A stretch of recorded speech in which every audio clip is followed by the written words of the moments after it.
and what a difficult job they had under the circumstances. Without any comment on the verdict itself, I think all counsel will agree and accept that this was a very difficult case to even get a jury impaneled on. And there are issues out there with regard to the jury that were brought up in the press and elsewhere. But I want to give credit to those members of the panel, not because of their verdict, just because of the fact that they were willing to go through the process that they went through with the state, with the defense, and with this court. We're here today to sentence the defendants. In discharging the duty, this court is required to consider all mitigating and aggravating circumstances. The court has considered those circumstances, including but not limited to all aspects of the crimes charged, the past criminal record or lack thereof of the defendants. I've also considered any lawful evidence which tends to show the motive of the defendants, their lack of remorse, their general moral character, and any predisposition to commit other crimes. Now, I think in this case, the record speaks for itself, and the defendant's own words, I think, guide this court with regard to sentencing. Went back through my notes and other resources to pull some of the quotes that we have in this case. I'll start with Greg McMichael. In my opinion, Greg McMichael, very early on in this, tried to establish a narrative. He made comments like, Ahmaud Arbery was trapped like a rat. Stop or I'll blow your, and I won't repeat it again, head off. He effectively admitted that he wasn't sure what Ahmaud Arbery had done wrong. Quote, I don't think the guy has actually stolen anything out there, or if he did, it was early in the process. But he keeps going back over and over again into this damn house. Again, back to the narrative. He told Travis, you have no choice. Told another individual at the scene, this guy ain't no shuffler, this guy's an asshole. Commented that he wanted him, Ahmaud Arbery, to know that we weren't playing. If I could have gotten a shot at the guy, I would have shot him. Travis McMichael claims he was in shock. But it's interesting because he talks about his concern for his child and his own well-being. Part of this was while the victim was actually laying there in the street. Commented, this is the worst day of my life. Well, I think it's been touched on here today. There were other individuals that were impacted. I'll look at the video of this incident. When I say the video, I think everybody knows what we're talking about, but there was one part of it that struck me as absolutely chilling. And that is, I believe it's in the enhanced video provided by the GBI. There's a frame where I believe Ahmaud Arbery, it looks to be, if he's 20 yards out, that may be close, 30 yards out. And it's the frame of Travis McMichael lifting the shotgun to fire at Ahmaud Arbery. And you watch that with context. And when I say context, after hearing the evidence in this case, again, thinking about a young man that had been running at that point for almost 5 minutes. And it is a chilling, truly disturbing scene.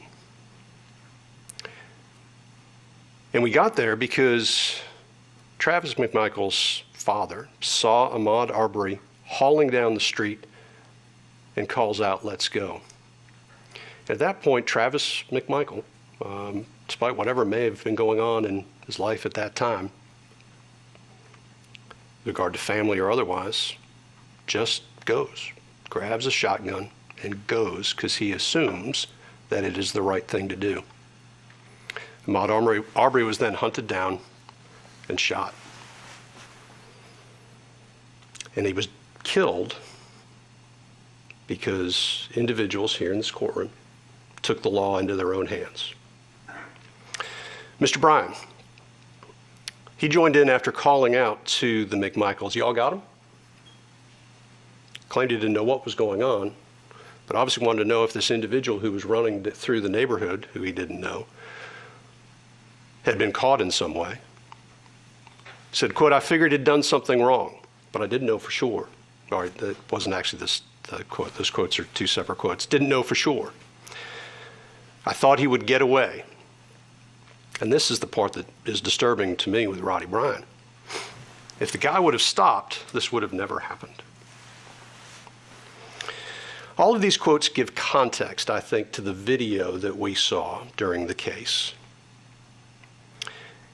And Miss Wanda Cooper-Jones this morning made a statement that I think, when you look at these statements and you see the videos, is very true. And that is, she said, when they could not scare or intimidate him, they killed him.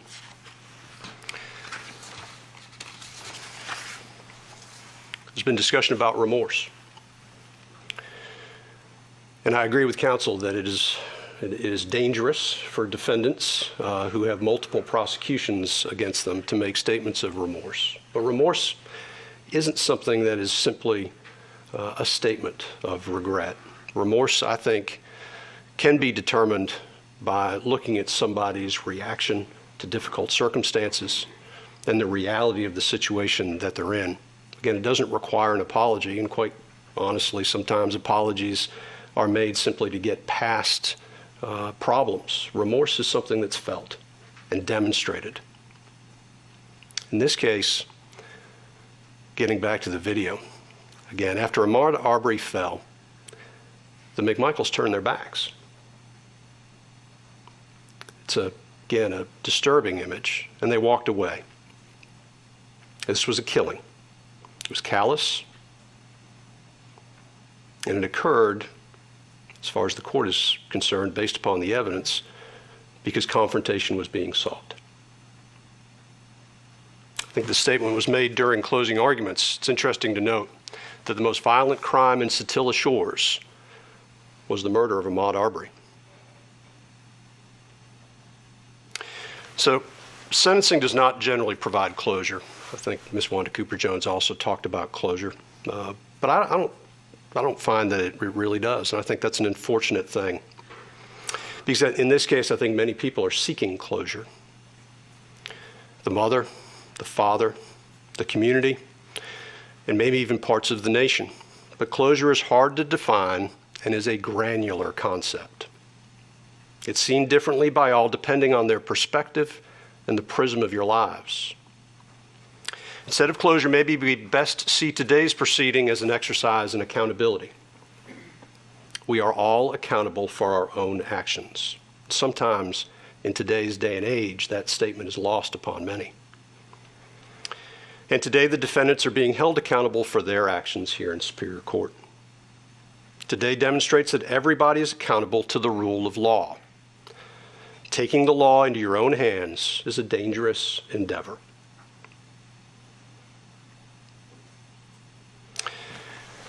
I'm not sure how this comes across. I'll say it anyway. I think ultimately, with regard to the murder of Ahmaud Arbery, it holds us all accountable. I've read somewhere, and I don't remember where it was, that at a minimum, Ahmaud Arbery's death should force us to consider expanding our definition of what a neighbor may be and how we treat them. I argue that maybe a neighbor is more than the people who just own property around your house. I also believe that in assuming the worst in others, we show our worst character. Assuming the best in others is always the best course of action. And maybe those are the grand lessons from this case. I will let others spend as much time as they want writing about it and talking about it. But those are my general thoughts with regard to this case and sentencing. That said, with regard to the sentence in this case, as to Travis McMichael, Mr. McMichael, the court sentences you as follows. Count 1, malice murder, life without the possibility of parole. Count 2, felony murder, is vacated by operation of law. Count 3, felony murder, vacated by operation of law. Count 4, felony murder, vacated by operation of law. Count 5, felony murder, vacated by operation of law. Count 6, aggravated assault, merges into count 1. Count 7, aggravated assault. The court sentences the defendant to 20 years consecutive to count 1. Count 8, false imprisonment, merges into count 1. Count 9, attempted false imprisonment, 5 years concurrent to count 7. That is life plus 20.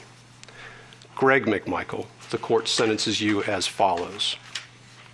Count 1, malice murder, defendant was found not guilty. Count 2, felony murder, life without the possibility of parole.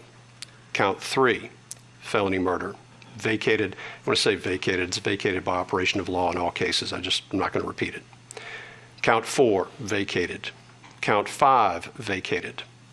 Count 6 merges into count 2. Count 7, aggravated assault, 20 years consecutive to count 2. Count 8, 10 years concurrent to count 7. Count 9, 5 years concurrent to count 7. That is life plus 20 years. Roddie Bryan, I do want to separate a little bit because the state is making a different recommendation. And despite the back and forth that Mr. Goff and I had during this case, I do want to point out a couple things that he raised that I think are appropriate to raise with regard to the sentence. As far as the remorse, I think Roddie Bryan stands in very different shoes. It is obvious from the beginning that he questioned the tragedy that had occurred at the scene and was on, I believe, I can't remember whose body cam, but the body cam, in fact, questioning whether or not what had occurred, and then took steps early on in this process, I think, that demonstrated that he had grave concerns that what had occurred should not have occurred. And I think that does make Mr. Bryan's situation a little bit different. However, Mr. Bryan has been convicted of felony murder. And I do not believe it can be disputed based on the facts of this case that the verdict was an appropriate verdict based upon the evidence presented, at least. And when I say appropriate, what I mean is legal.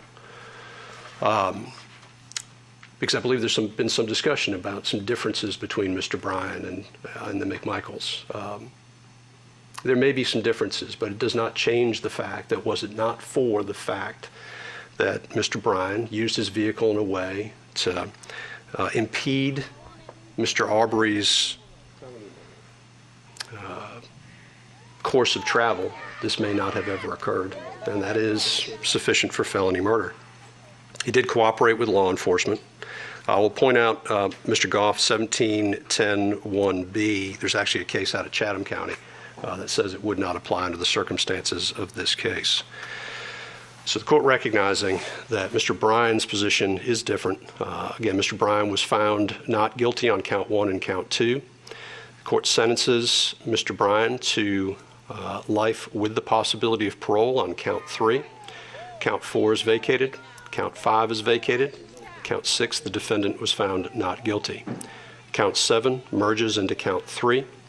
The defendant is sentenced to 10 years consecutive to count 3 on count 8 and 5 years concurrent with count 8. Both of those counts, though, will be suspended sentences, which gives Mr. Bryan a life with the possibility of parole sentence. Those are the sentences, the court having pronounced sentence, first with regard to Travis McMichael. Mr. McMichael, you are hereby notified that under the law of Georgia, you are entitled to appeal the guilty verdict of the jury, and if you decide to do so, you must file your appeal within 30 days of this date. You are also informed that you have the right to retain a lawyer of your own choice to represent you on your post-trial motions and appeals to the appropriate appellate court of Georgia. If you cannot afford a lawyer, the court will appoint one for you. You are entitled to and will be given a transcript of all pretrial, trial, and post-trial matters without cost to you if you cannot afford a transcript. You may file a motion for a new trial, or you may appeal your case directly to the appropriate appellate court of Georgia for review. You are also advised that the statute of limitations for habeas corpus in this state is 4 years in the case of felonies and 1 year in the case of misdemeanors. The statute begins to run from the date the conviction becomes final. And just to be clear on the record, I'm going to go through the statement with regard to each defendant. So as to Gregory McMichael, you are hereby notified that under the law of Georgia, you are entitled to appeal the guilty verdict of the jury. And if you decide to do so, you must file your appeal within 30 days of this date. You are also informed that you have the right to retain a lawyer of your own choice to represent you on your post-trial motions and appeals to the appropriate appellate court of Georgia. If you cannot afford a lawyer, the court will appoint one for you. You are entitled to and will be given a transcript of all pretrial, trial, and post-trial matters without cost to you if you cannot afford a transcript. You may file a motion for a new trial, or you may appeal your case directly to the appropriate appellate court of Georgia. You are also advised that the statute of limitations for habeas corpus in this state is 4 years in the case of felonies and 1 year in the case of misdemeanors. The statute begins to run from the date the conviction becomes final. And then finally, Mr. Bryan, you are hereby notified that under the law of Georgia, you are entitled to appeal the guilty verdict of the jury, and if you decide to do so, you must file your appeal within 30 days of this date. You are also informed that you have the right to retain a lawyer of your own choice to represent you on your post-trial motions and appeals to the appropriate appellate court of Georgia. If you cannot afford a lawyer, the court will appoint one for you. You are entitled to and will be given a transcript of all pretrial, trial, and post-trial matters without cost to you if you cannot afford a transcript. You may file a motion for a new trial, or you may appeal your case directly to the appropriate appellate court of Georgia for review. You are also advised that the statute of limitations for habeas corpus in this state is 4 years in the case of felonies and 1 year in the case of misdemeanors. The statute begins to run from the date the conviction becomes final. I don't have a blue or black pen. Is there a blue or black pen down there? Thank you. The court has executed the statement of appeal for Travis McMichael, Greg McMichael, and William R. Bryan. If I could please have counsel and the defendants execute the statements of appeal to confirm they've been given, or the notice has been given.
Anything further from the state? Yes, Your Honor. The state would ask for a condition imposed along with this sentence, and that is this, that the defendants are not allowed to make any money off of their actions, such as a book deal, a movie deal, social media deal, or anything along any way, shape, or form, make any money off of this experience, this conviction, and this trial. And that should any money be made, that it go into a fund for the Arbery family. And I've had this condition imposed before, and given the nature of this case, we just seek to make sure that, based on their actions, having been found guilty of murder, that they do not then reap some sort of profit or benefit off of their actions via such remuneration to or from anyone in the form of, like I said, book deals, movie deals, consulting fees, or telling their story to someone in exchange for money. There was a statute on this, but maybe I'm wrong. It's not a SAM statute in other states. I'm not aware of Georgia's. If there is, I assume cite it. Well, yeah, let's do this. Submit something more formal to the court. I'll go ahead and take a look at it. Thank you, Your Honor. Judge, well, when the court does that, my only concern is how that would impact Mr. Bryan's ability to raise money for his defense, for his appeal. I wouldn't want to be in a situation where he couldn't do that inadvertently because of a sentencing condition. Yeah, no, I understand the request, but I don't want to just offhandedly grant the request without understanding exactly what the terms are that the court is seeking. So I'd like something in writing from the state explaining what exactly the terms are that the state would be seeking with regard to the condition. And then I guess address that once that's come in more formally with defense counsel. Thank you, Your Honor. Anything from Travis McMichael? No, Your Honor. From Greg McMichael? No, Your Honor. From Mr. Bryan? No, Your Honor. All right, we are adjourned. Thank you.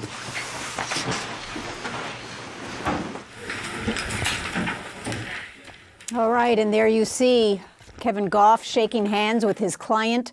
You see the McMichael's attorneys conversing and talking with their client. This may be the last time for quite a while that they are able to talk with their clients, because now these convicted felons, now sentenced, will be the property of the Department of Corrections in Georgia.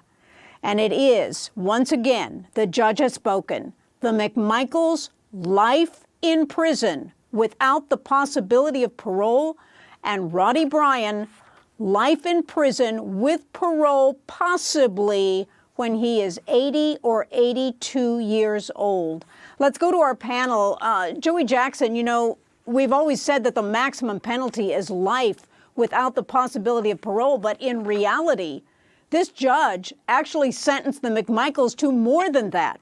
He sentenced them to life without the possibility of parole, plus 20 years on count 7, which is aggravated assault with a pickup truck, to be served consecutively.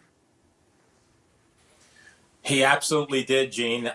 Look, you know, crimes have consequences, and the consequence of this crime with respect to this judge's ruling as it relates to punishment, deterrence, etc., is that they will spend the rest of their natural life in jail. That's what it means. And just so that we're clear, when you said, Gene, consecutive, right? Consecutive time means it's stacked upon the time you have, which is largely symbolic in any event, because they're not going to get out, because the judge had concluded that you will spend, McMichaels that is, the rest of your life in jail without the possibility of parole, which would kick in after the 30-year period. Whether it be symbolic or have any practical effect, the reality is, perception and otherwise, is that they